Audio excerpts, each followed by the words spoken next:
It's nothing like starting off a new year in the NBA with player movement.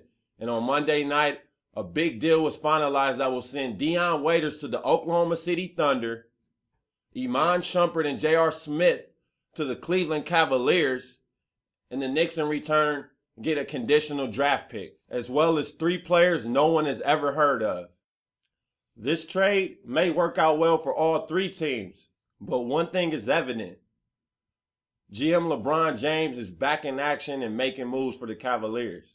But this time, this trade might actually work out to be beneficial for the Cavaliers.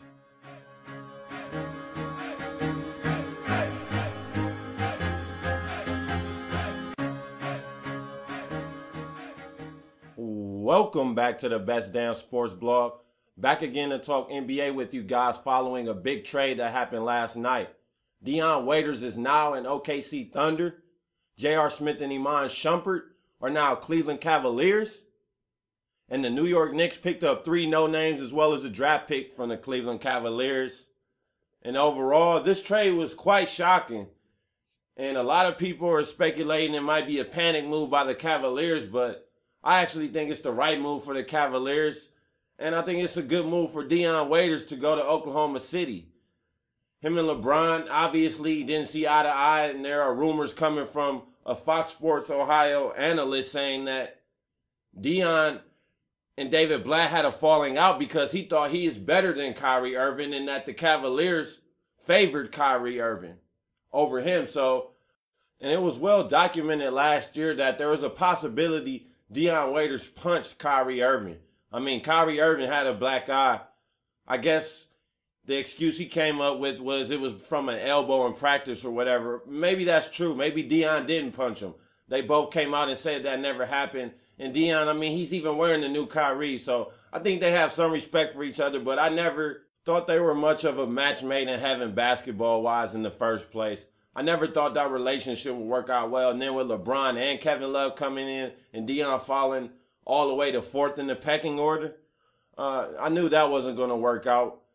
And now he has a fresh start in Oklahoma City with 2 high-volume shooters in Kevin Durant and Russell Westbrook. On the surface, that might not sound good, but coming off the bench, I think Dion can be a good addition for Oklahoma City. We know Scott Brooks doesn't run the best type of offense. It's mostly isolation, so Dion will fit very well into that.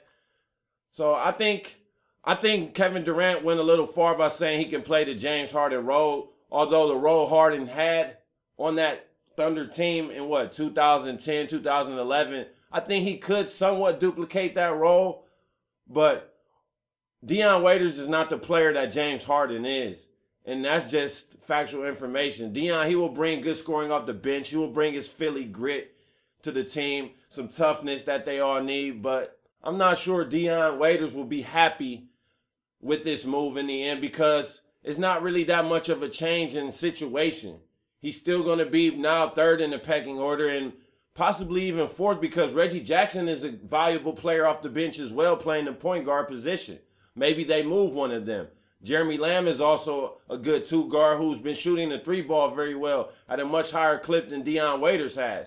So, I mean, this isn't a perfect fit for Dion Waiters per se, him personally, but if he accepts his role and tries to thrive in it, he could work wonders for this Thunder team because he's a known scorer. He reminds me of a D Wade, a less athletic D Wade, but he can get to the basket. He's an all right catch and shooter. But we're just going to have to wait and see how well this deal works out for the Oklahoma City Thunder. This can go one of 2 ways. And moving on to the Cavaliers, I sort of feel like this can go one of 2 ways for them as well. Iman Shumpert and JR Smith will improve this team. But there is no denying J.R. Smith is erratic. But I think this was a good deal on the surface because a 2-for-1, basically, you only give up Dion Waiters that's worth any value, and you get back Iman Shumpert and J.R. Smith, 2 quality improving players in this league. J.R. Smith, he is a known shooter. He is better off the dribble than Dion. He can create better than Dion. He is an upgrade at the 6th man as won 6th man of the year. Although their numbers are comparable this year, J.R. Smith is a much better shooter than Dion Waiters, especially from deep. And like I said, catch and shoot That's vital with playing with LeBron James, and he's a much better catch and shoot kind of player than Dion Waiters is. So he will improve the Cavaliers. Yes, he is erratic. And yes, when he's cold, you don't want him in the game. But in crunch time, I think Iman Shumpert will probably be in the game for his defensive purposes. And that's the key in this deal that I think helps solidify the Cavs, improve their team, is Iman Shumpert. He's an all right three-point shooter, but his defense, which is somewhat overrated this year, it is still an upgrade to what anything the Cavaliers currently have at the moment. And those two players bring some athleticism to this Cavaliers team. If you think about it, outside of LeBron James, there's not a whole lot of athleticism on this Cavaliers team. And like I said in a previous podcast, even LeBron James' athleticism has taken a step back now that he's at age 30 in his 12th season. There's a lot of tread on those tires. So it doesn't hurt that the Cavs got a little more athletic because their team lacks a lot of athleticism. They have a lot of older players that they use in key situations, such as Mike Miller, Sean Marion, who were athletic players back in their day, but they're in their 30s now, and their athleticism has taken a step back.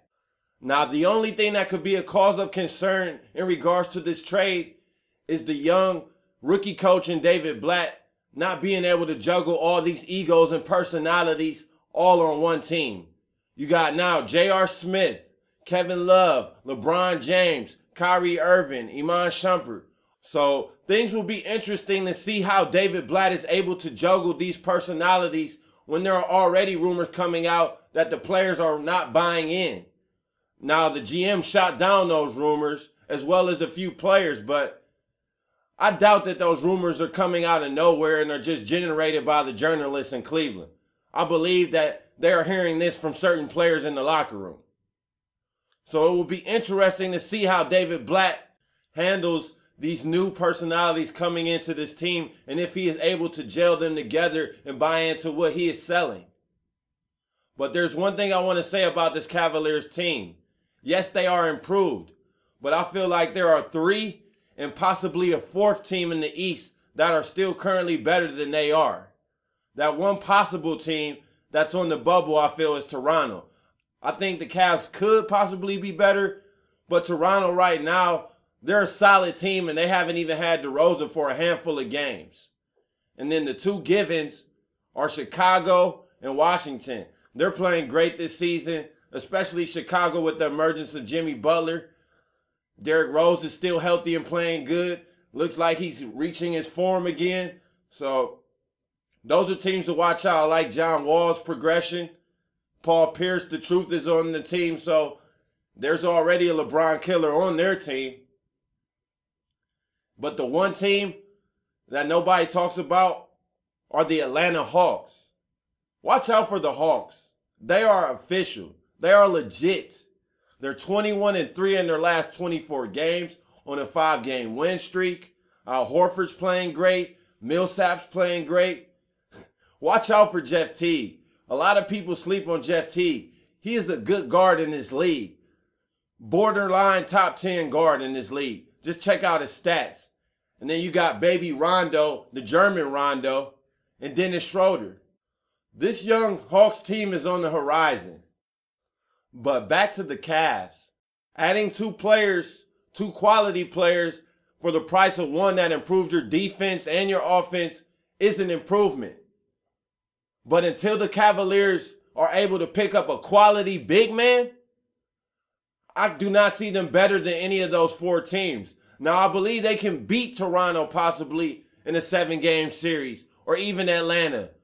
But as of right now, I cannot put the Cavaliers above Atlanta, Chicago, or Washington, and possibly Toronto. Although they've improved on defense, they're still a poor defensive team with Iman Shumpert. Down low, they have nobody there to protect the rim. So until they upgrade at that position, the center position, this Cavaliers team is still a question mark in my estimation. And in regards to the Knicks and their role in this trade, I guess freeing up $30 million is a good thing. Yes, and trading away JR Smith is good. But this summer, Phil Jackson has to get it done. He has to bring in a Marc Gasol, LaMarcus Aldridge, Goran Dragic. Those are just some of the names out there. I think he has to get at least one of those three, if not two of those three. Because this Knicks team is headed downward if they are not able to put some stars around Carmelo Anthony. Because there's literally no one on that team anymore that has any quality other than, Tim Hardaway Jr. possibly? I mean, this team is, wow, man. Phil Jackson has a lot of work to do. Let's see if he can get it done without a Jordan, without a Kobe, without a Shaq. Let's just see how great Phil Jackson is, because this is a new role. This isn't coaching. He is now an executive with no experience, got all that money. Now, Phil, let's see you earn that money.